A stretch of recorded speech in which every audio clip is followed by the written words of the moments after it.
So Chris Eubank Sr. did an interview on TalkSport yesterday. It was absolute gold. I'm glad I managed to watch the original live stream version because they've since taken that down and uploaded an edited version. I think TalkSport were concerned that maybe some of Eubank Sr.'s statements were defamatory, particularly stuff he said regarding an incident where he says he caught a member of Eubank Jr.'s team injecting something into Jr.'s hand. Now, presumably this would have been cortisone or something to help with a hand injury, but Eubank Sr. was saying you can't trust these people. He believes that Conor Benn, for example, was innocent and that a member of his team put whatever in his system in a situation like that where they're telling him, oh, this is just to help your hand or help this or help the other, but actually they're giving him a performance enhancer without his knowledge. So this is where Eubank Sr. is coming from. And I guess TalkSport are trying to cover themselves so they don't get any lawsuits or anything like that because Eubank Sr. was naming names.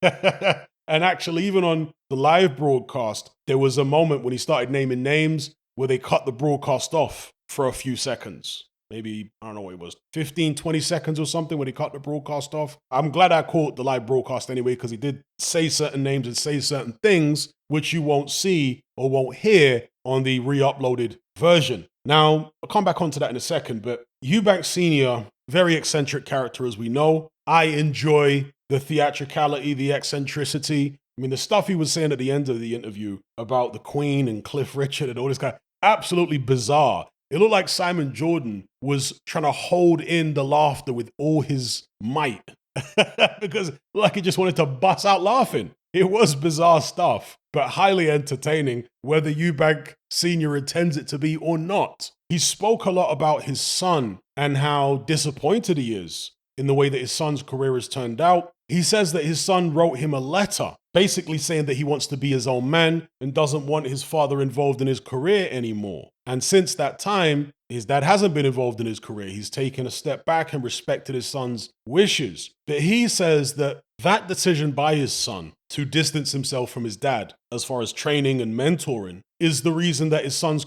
career has gone downhill. He says that under his watch, he would never have lost to Liam Smith. And of course, he would say that, right? People have egos. People have relationships with their kids whereby even as adults, some parents are still very controlling and, they want their kids to do it this way and not that way. And they're kind of in a battle of egos even with their own kid. And that's what I got from this situation. Because how many of you guys really believe that if Eubank Jr. was still under his dad's watch, he would have beaten Liam Smith? Because personally, I don't. I'm not convinced by that at all. Eubank Jr. lost fights when his dad was still involved. Lost to Billy Joe Saunders. Lost to George Groves. As the TalkSport team pointed out. And Eubank Sr. said, oh, that's because he wasn't listening. And Simon Jordan, who was struggling to get a word in edgeways with Senior at times, was saying, well, then Eubank Jr. can't win because when he's with you and he loses, you say it's because he wasn't listening. But when he loses, when he's not with you, you say it's because he's not with you. Come on. Maybe the reality is Eubank Jr. has been losing fights because he just can't cut it at world level. It just isn't good enough and won't ever be good enough. Maybe that's the reality. Obviously, Eubank Sr. doesn't want to believe that because his ego doesn't want to accept it. His ego wants to believe that, for one, it's his son, and therefore his son comes from good fighting stock. And for two, he wants to believe in his mentorship skills. I mean, for the longest time, Senior was talking about how Eubank Jr. would be virtually invincible because he's been molded, he's been created, he's been raised by a fighter, not by a promoter, not by a trainer who's only had a few amateur fights, not many pro fights. No, he's been molded, trained, groomed by a world championship level fighter. And he says that makes all the difference. But of course, from what we've seen, it hasn't made all the difference. And there are lots of fighters out there who were trained, mentored, and so on, molded, built by people who Eubank Sr. describes as PE teachers, people who didn't have a load of pro fights or a load of amateur fights. I mean, you look at Costamato. Costamato had amateur fights, never had any pro fights, and yet he was a very successful trainer. Manny Stewart, even more so. He had a lot of amateur fights, Manny Stewart. I think he had nearly 100, and he was very successful as an amateur, but never fought as a pro, because Eubank Sr. is there saying basically that if you haven't fought as a pro at championship level, then you can never be that good as a trainer. But from what I've seen in boxing, that's completely wrong. There are fighters who have got loads of championship experience and they're no good as trainers. And the inverse of that, you got fighters who've got very little pro experience or no pro experience at all. Maybe they didn't even have that much amateur experience, but as trainers, they're very, very good. I mean, for the longest time, I've been defending Ben Davison. Ben Davison had some amateur fights. And the reason I know this is because I personally know somebody who fought him. I don't know exactly how many amateur fights Ben Davison had, but he did definitely have some. And if you ask him, I'm sure he'll confirm that. And I think Ben Davison is coming along very well as a trainer. People want to blame everything on Ben Davison and give him no credit. It's like when Josh Taylor had that fight against Jack Catterall when he was still with Ben Davison. They said, oh, see, Davison's a rubbish trainer. Everyone who joins him gets worse. But then you look at Lee Wood and the way that he's improved under Davison, and they don't say anything. It's like, are you having a laugh? Talk about being selective with the examples you pick. You have to give the trainer credit when he improves fighters. You can't just point out when certain fighters have bad performances under him. And then, of course, Josh Taylor, after the Jack Catterall fight, hooks up with Joe McNally and gets beat by Teofimo Lopez. Can't blame Ben Davison for that one.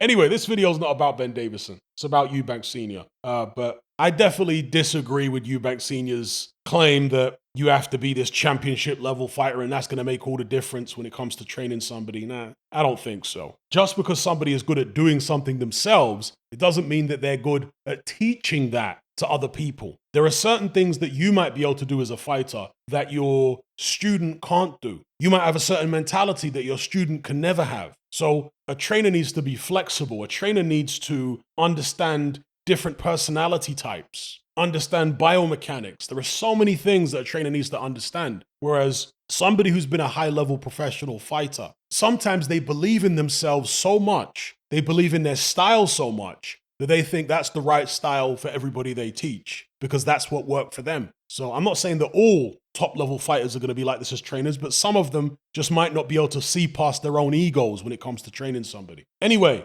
Eubank Sr., the TalkSport interview, highly recommended. If you manage to download the original live stream version, even better. With regards to the stuff he says about, people in the training team potentially giving these fighters performance enhancers without the fighters realizing it, I guess that's possible. There are definitely people in boxing who are looking to make as much money as they can as quickly as they can. And what Eubank Sr. is suggesting is that if they give these fighters performance enhancers without the fighters having any knowledge of it, when the fighter gets caught, or if the fighter gets caught, he takes the blame, but the team don't take any blame. The ones who are actually putting that stuff in his body, they get away scot-free. That's why they do it, because they know they can get away with it in that way. And obviously the reason they would do it is because they want their fighter to be successful, because that equals money for them. You see it? So that's what Eubank Sr. was suggesting is going on in boxing. He thinks that's what happened to Conor Benn. And as I say, I guess it's possible. I'm not saying I agree. It's possible. Another thing he was talking about was the weight cut that his son had to undergo for the Conor Benn fight that didn't happen, where he was going to have to come in at 157. He seems to think that they did that because they had some type of grudge against Eubank Jr. or Eubank Sr.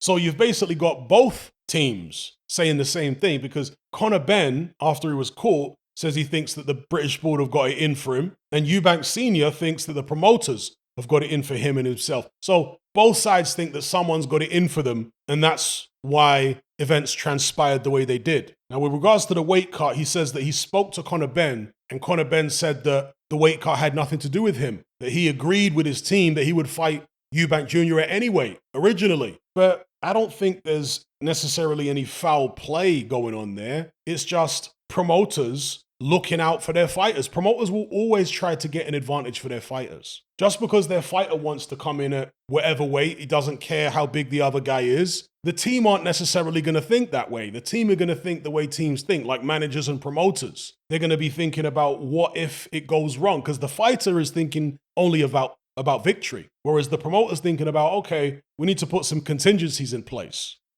in case he does lose. This is what people have to understand. The promoters do not have the same confidence in their fighters necessarily as the fighters have in themselves. They can't afford to. Boxing is a sport where upsets happen. So the promoters are more cautious are more circumspect than their fighters are usually. So the fact that it was at 157 and that perhaps it was the promoter's idea to do it at 157, I don't find that to be something sinister whereby they were trying to get Eubank Jr. or get the Eubank family or anything like that. I could be wrong, but it's a standard thing, a very common thing at least, for promoters to do to try and get an edge for their fighter, protect their investment. So the way I see it is it wasn't so much they were trying to get at the Eubanks, they were just trying to protect Conor. At the end of the day, he was fighting a naturally much bigger guy. That's the way I see it. Let me know how you guys see it in the comment section below. Eubank Sr. on TalkSport. Very interesting, very entertaining, eccentric character. I heard somebody call Tyson Fury a random thought generator. I forget who it was. Was it Amir Abdullah of Skill Challenge or something? I forget who it was, but someone referred to him as a random thought generator.